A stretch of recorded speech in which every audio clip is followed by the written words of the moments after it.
Hello, and welcome to the History of Africana Philosophy by Chike Jeffers and Peter Adamson, brought to you with the support of the King's College London Philosophy Department and the LMU in Munich, online at historyofphilosophy.net. Today's episode, In You I Take Shelter, Zera Yacob. Once upon a time in Ethiopia, there lived an Italian missionary named Giusto d'Urbino. He communicated regularly with a French scholar named Antoine d'Abbadie, who had made it his mission to collect every work of Ethiopian literature that he could get his hands on. It was in September of 1852 that d'Urbino first wrote to d'Abbadie to tell him of a strange book he had encountered, as he put it, a kind of novel or biographical story written by a deist philosopher. About 6 months later, d'Urbino copied it out in his own hand to send to d'Abbadie. At the very end of the book, there was an addendum by a disciple of the philosopher explaining the circumstances of the philosopher's death and noting that he too, that is, the disciple, had been inspired to write a book. d'Urbino promised d'Abbadie to search for this second work as well. Finally, in 1854, he sent d'Abbadie a full version of the conjoined books of the two 17th century Ethiopian philosophers, entitled the Hatata, or Inquiry, of Zera Yacob and Walda Hewat, copied out by the hand of an Ethiopian scribe. It is therefore thanks to these efforts by d'Urbino that we have access to two of the most fascinating works in the history of Africana philosophy. Or might it be the case that we have d'Urbino to thank not merely for finding these texts, but for creating them as well? This, as it turns out, is a matter of ongoing controversy. While scholars of African philosophy working after Claude Sumner's groundbreaking study of the Hatata have tended to take it for granted that these are authentic Ethiopian texts, doubts about this have been expressed since early in the 20th century. The case against them being authentic has recently been made once again at great length by the French Ethiopianist Anaïs Villon. She has revived the suspicion that it was d'Urbino himself who wrote these texts in Ge'ez. For now, we are going to set aside this controversy and assume the texts are genuine, but we will return to the question of authenticity later, after giving you a sense of what is at stake, by giving you an overview of their complementary explorations of God, reason, knowledge, and human well-being. To appreciate these texts properly, we need to know something about the intellectual culture from which they, at least supposedly, came. The 15th and 16th centuries in Ethiopia were a time of intense debate over religious issues. Here, we should bear in mind the isolation of Ethiopia as a Christian kingdom during the Middle Ages, especially as Islam was adopted by a number of surrounding peoples. Contact with the Coptic Church in Egypt, which supplied Ethiopia with the head of its church, was at times irregular. According to one scholar, contact became more regular by the time of the Solomonic dynasty, and there were attempts by Egyptian metropolitans to update Ethiopian Christianity, but one consequence of such attempts was the opening up of questions of doctrine long settled elsewhere.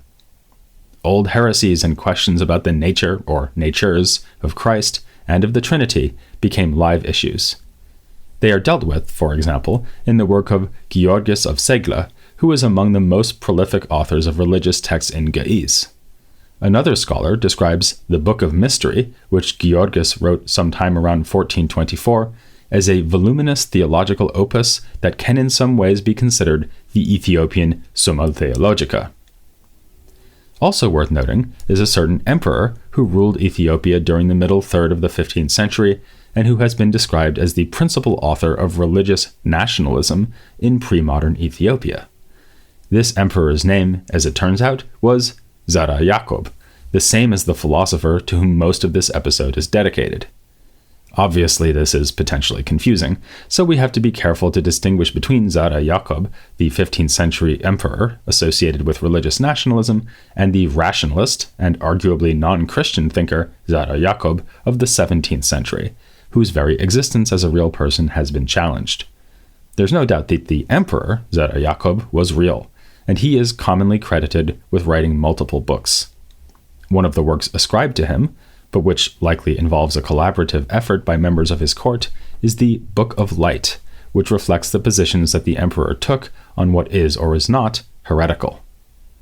There was, first of all, the problem what to do about the Eustathians, or followers of Eustathios, who were notable for their belief in keeping 2 Sabbaths, the Sabbath of the Jews on Saturday and the Sabbath of the Christians on Sunday. So, whether you were a fan of an ecumenical approach to religion, or just like to keep your weekends free, this is a group you should be able to get behind. Apparently, the Emperor Zera Yacob felt this way too. Opting in this case for incorporation rather than antagonism, he held a council in 1450 and announced at the end of it that the Eustathian view was now to be the view of the state, 2 Sabbaths for all. By contrast, the emperor was not at all interested in accepting or accommodating the Stephanites, followers of Stephanos, who were known to reject the veneration of Mary and of the cross, and also prostration before the emperor, arguing that this was respect due to only God himself.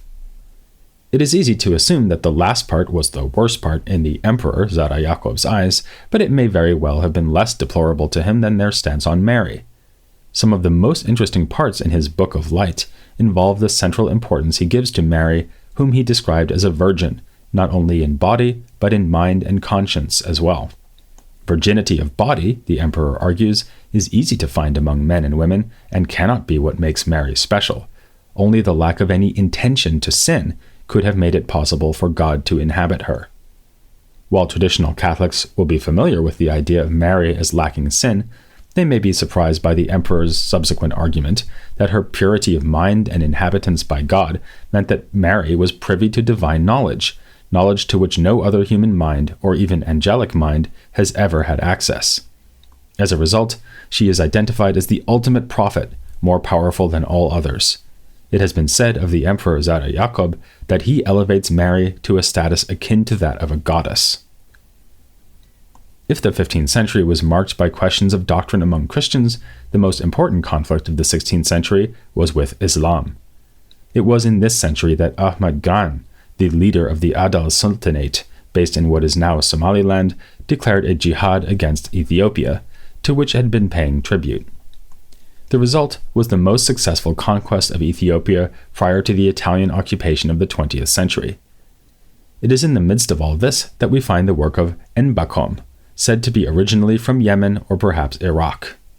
He chose to settle in Ethiopia and converted from Islam, or possibly Judaism, to Ethiopian Orthodox Christianity, eventually becoming the top-ranking monk at the country's most important monastery, Debre Libanos.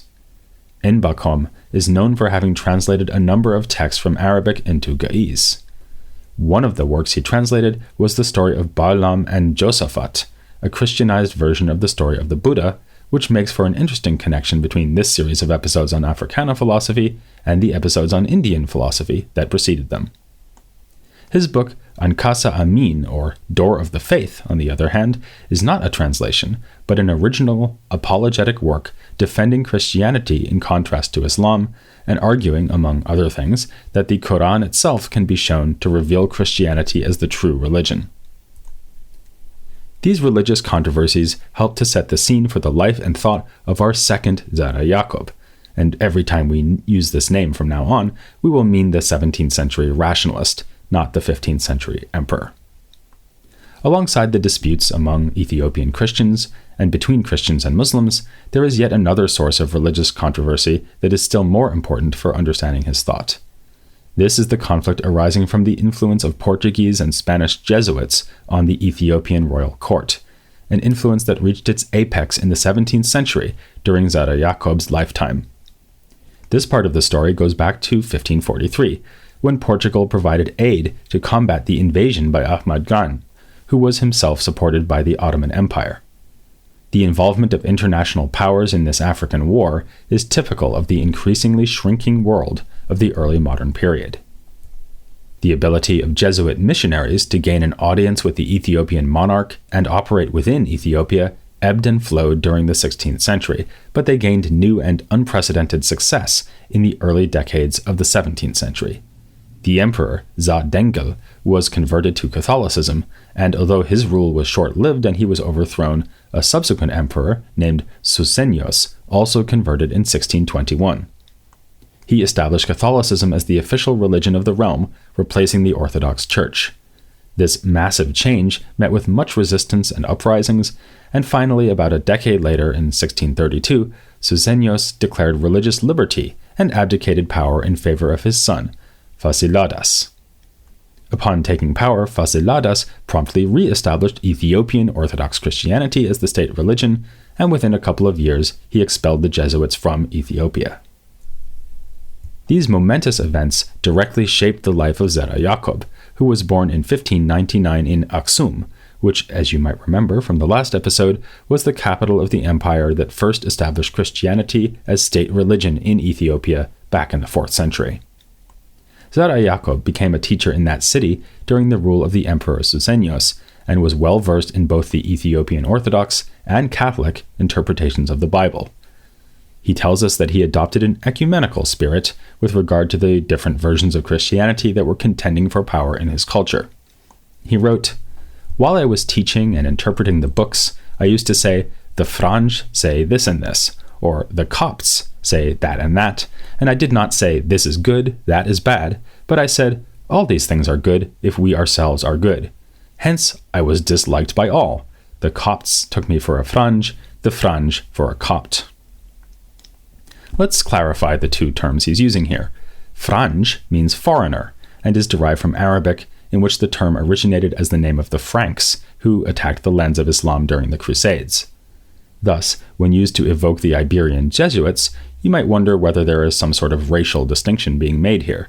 But that is clearly not the case, at least not in Zera Yacob's usage. He contrasts the term with Copt, a term that refers neither to race nor even to nationality. Instead, it identifies adherents to the Ethiopian Orthodox Church, by making reference to their administrative connection to the Egyptian Church. And of course, when Zera Yacob says that he was mistaken at times for a Franj, he is clearly not talking about being mistaken for a European foreigner.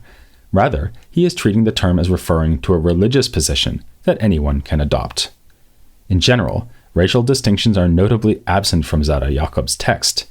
This is in sharp contrast to the way that modern Africana thought will eventually be forced to reckon with ideas of race as a central concern, as we'll see in the second and third parts of this series of podcasts.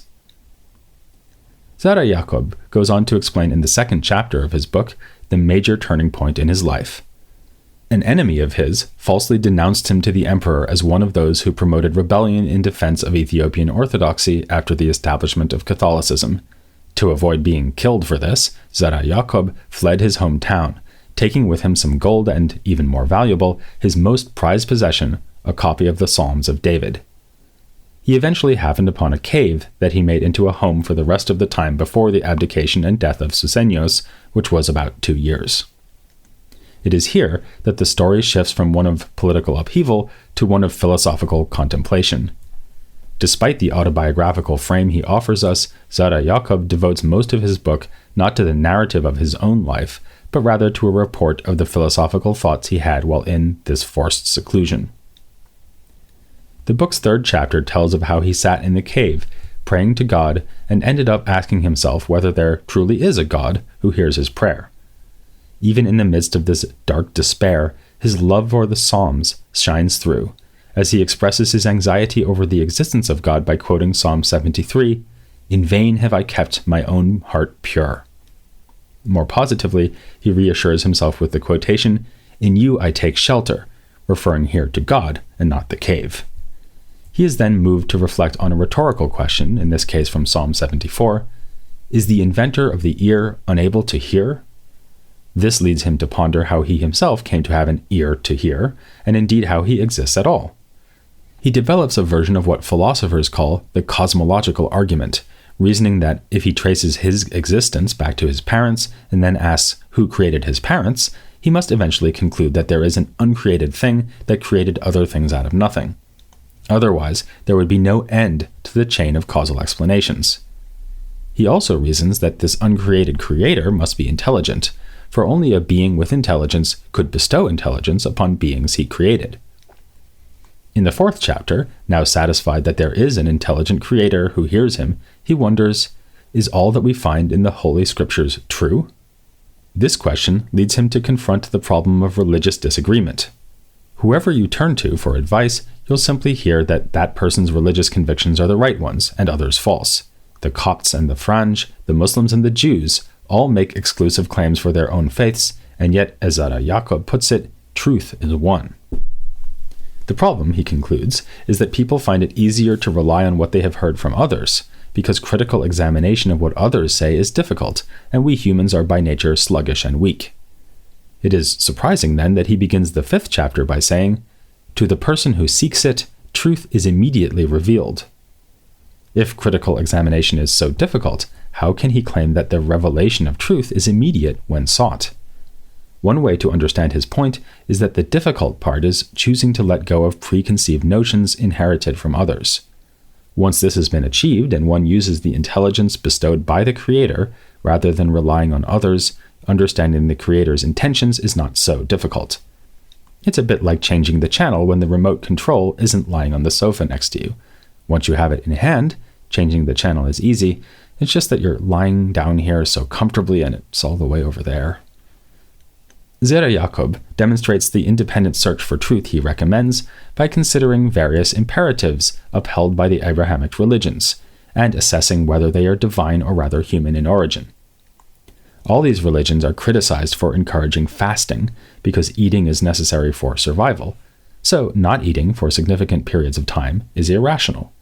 In fact, abstinence in general, such a central part of Christian tradition in Ethiopia and elsewhere, strikes him as irrational. He thus repudiates the glorification of monastic life in comparison with marriage. On the other hand, he finds it equally irrational that Islam countenances polygamy, because when we look around us, we see that there are roughly equal numbers of men and women. We even find out his views on the question addressed by the emperor with his same name and the Ewostathians, that is, the question of which Sabbath to keep, the Sabbath of the Jews, the Sabbath of the Christians, or both. His answer is none. He identifies the rule to keep the Sabbath holy as the one rule of the 10 Commandments that we may know to be of human origin, for our reason teaches us nothing about observing a day of rest, while it does teach us to agree with the prohibitions of killing, stealing, lying, and adultery. Aside from criticizing polygamy, another criticism he makes of Islam concerns slavery. He writes, "Likewise, the Muslims said that it is right to go and buy a man as if he were an animal. But with our intelligence, we understand that this Muslim law cannot come from the Creator of man, who made us equal like brothers, so that we call our Creator our Father. But Muhammad made the weaker man the possession of the stronger, and equated a rational creature with irrational animals. Can this depravity be attributed to God?" Of course, it is unfair for him to single out Islam in particular for the acceptance of slavery. Nonetheless, this is a remarkable argument for human equality, one that resonates with the arguments for natural rights that we associate with the European Enlightenment. Zera Yacob can also be said to show a special concern for gender equality. We've already mentioned his arguments in favor of monogamous marriage as the happy compromise between the indefensible extremes of chastity and polygamy. He also criticizes Judaism for treating menstruation as something that makes women unclean, since it is, in fact, a divinely ordained bodily process involved in reproduction. Perhaps the most memorable expression of his concern for gender equality, though, is found in chapter 12, where Zera Yacob describes how he got married. Here we are in a part of the book that has returned to autobiography. After leaving his cave, Zera Yacob tells us, he came to live in the home of a rich man named Habtu in the town of Enfraz. He first served Habtu by copying out the Psalms, but then also became a teacher to Habtu's sons. Now, Habtu had a maid named Hirut, and as soon as Zera Yacob expressed interest in marrying her, Habtu cheerfully said, "Hereafter, she is not my maidservant, but yours." To which Zera Yacob replied, "I do not wish her to be my maidservant, but my wife. Husband and wife are equal in marriage. We should not call them master and maidservant, for they are one flesh and one life." Zera Yacob thus asked Hirut whether she would like to be his wife, and gave her the opportunity to confirm that this was indeed to her liking, before they lived happily ever after. The story is far too straightforward to be ripe for treatment as a romantic comedy, but this work as a whole represents a dramatic turning point in Africana thought. Zera Yacob combines religious piety with relentless rationalism, encouraging us to found our faith upon personal reflection and not unthinking acceptance of what others tell us. He evaluates the practices of religions, including his own, against the same standard. In short, he seems a paradigmatic representative of 17th century rationalism, with the significant caveat that he lives and writes in Ethiopia rather than England or France. As we've said, some think that this is quite literally too good to be true, and that it is instead a European thinker, namely d'Urbino, who must be credited with all these ideas, but also with the rather different ideas of Zera Yacob's putative disciple, Walda Haywat, who you'll be glad to know is the only Walda Haywat who will need to feature in these podcasts. It will be his ideas that feature next time, in an episode that will be available on September 2nd, after the podcast goes on its annual summer break. We'll be completing this look at the remarkable documents made available by d'Urbino and asking whether they really represent a genuine part of the history of Africana philosophy.